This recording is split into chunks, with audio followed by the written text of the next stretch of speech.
تنبؤات وتوقعات برج الميزان في عام 2020.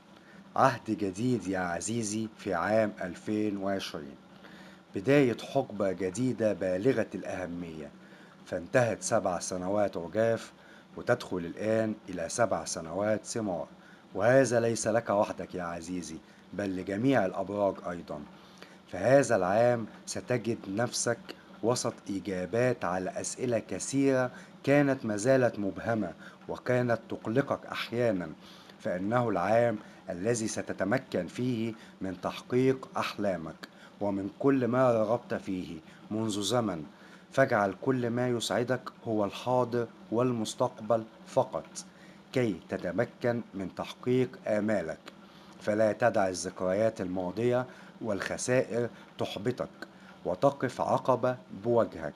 فمن المرجح أن تحدث تغيرات كبيرة في أسلوب حياتك هذا العام.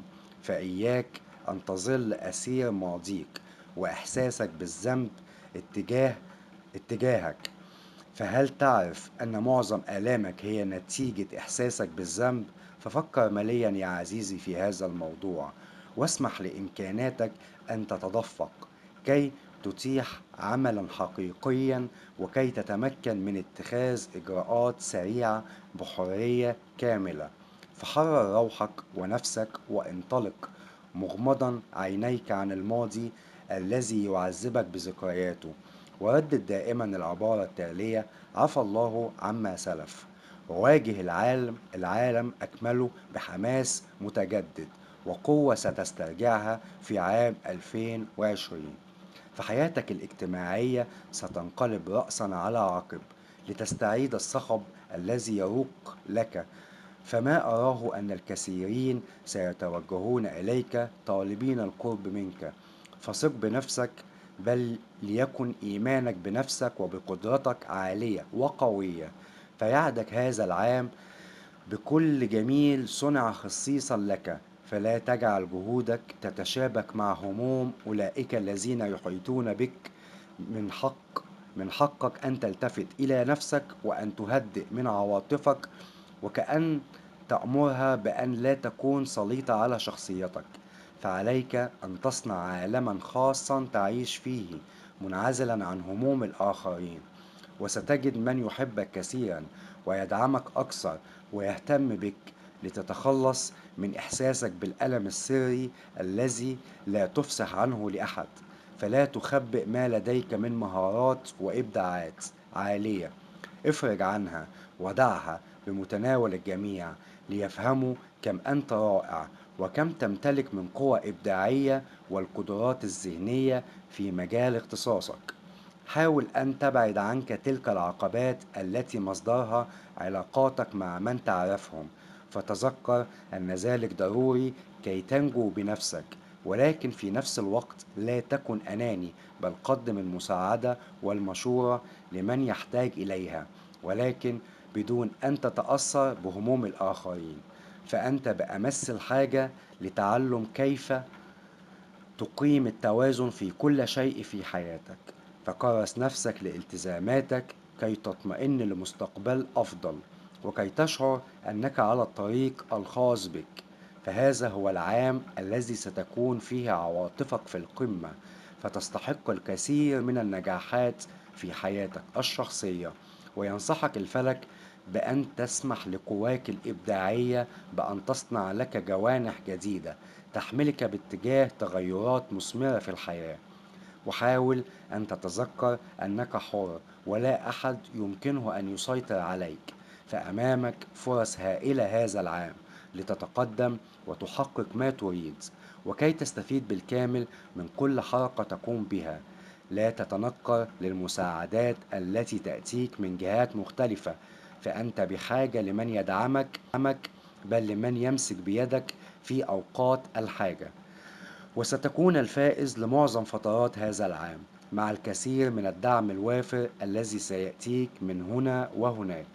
وستمضي حياتك مع سنة ممتلئة بالفرح. فهناك فرص غير عادية وحظوظ ستقف في طريقك وتقدم نفسها لك.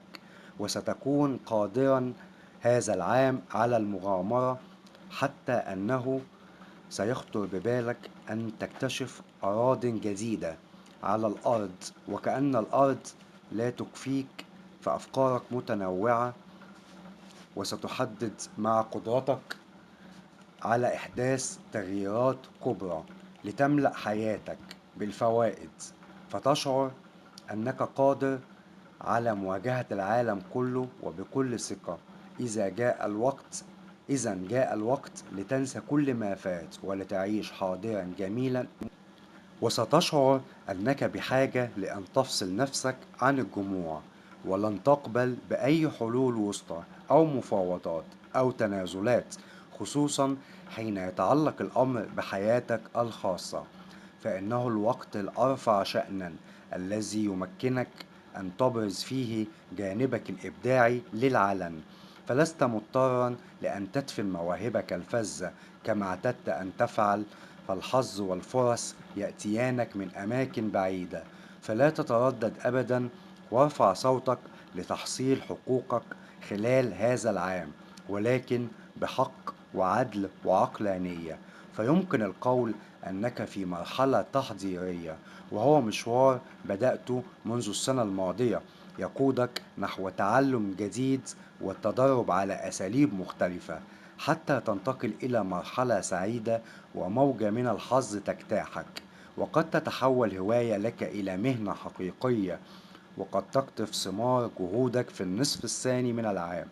ومن الممكن أن تستقيل من مكانك وترفض تجديد أحد العقود، فتخرج هذه السنة من ثبات أو من تجارب قاسية لتسترجع فرح الحياة، وتستقبل التغيرات الآتية كما الأصفار بفرح شديد، وقد تؤسس عملا لك شخصيا أو تستدعى لخوض تجربة غنية جدا خارج بلادك.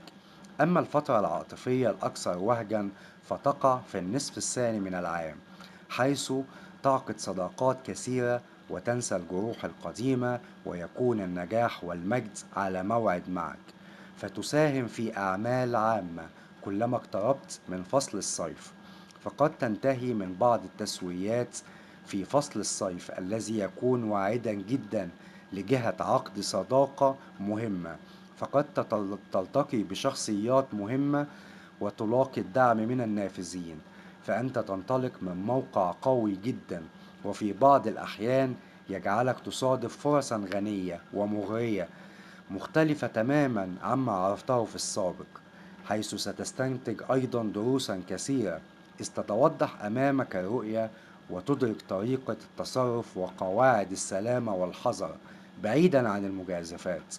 عاطفيا، توحي عزيزي الميزان بالحب في هذا العام بالاحتمالات والوعود والإغراءات الشخصية، وقد يكون النصف الثاني مسرحا لانتعاش جديد وانطلاقة أكثر وعدا، فتتصارع الأحداث وتحمل مفاجآت وتغيرات في المجال العائلي كما في المجال العاطفي، فإذا كنت عازبا فقد يجذبك شخص بسرعة غير متوقعة، وتجتاز المراحل بسرعة فتتوصل إلى ارتباط دائم، وتطل على فترة مميزة تجلب إليك الاستقرار والشعبية الكبيرة، وقد تبدو بين أكثر المحظوظين، وتحمل إليك السماء مفاجآت سارة جدا، فأنت ضيف الشرف على هذه السنة التي تزيد ثقتك بالنفس وتفتح قلبك أمام الحب، لتستعيد الشغف وتهتم إما بعلاقة جديدة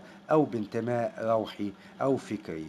قد تجد ضالتك في محيط عملك، أو تفاجأ باهتمام أحد المقربين منك، وربما تقوم بسفر مميز يترك أثره في نفسك وحياتك في حياتك وفي العلاقات الزوجية مستقرة من أول العام وحتى شهر تشرين الثاني نوفمبر، والإشكالات في العلاقات المتبادلة ستحل بالحوار والتفاهم والتوازن، فالفرص المتاحة كثيرة، وفي فرص أيضا لإنجاب طفل أو للسفر للاستجمام أو لتغيير السكن، فسيرجع التوازن والوفاق إلى علاقتك الزوجية، وسترى الوجه الإيجابي للأمور، وسوف تتميز سنتك بالنجاح.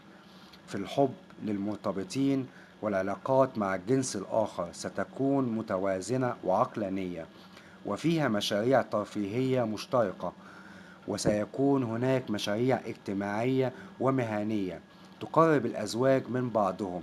فالعلاقات ستكون متوازنة، والرؤية ستكون واضحة للزوجين في كيفية الحفاظ على زواج ناجح.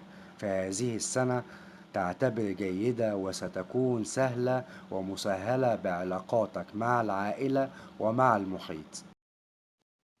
وأخيرا وليس آخرا، وكما قال الله سبحانه وتعالى: أنا عند ظن عبدي بي، فليظن بي ما شاء، إن خيرا فخير، وإن شرا فشر، والله أعلى وأعلم بالغيب.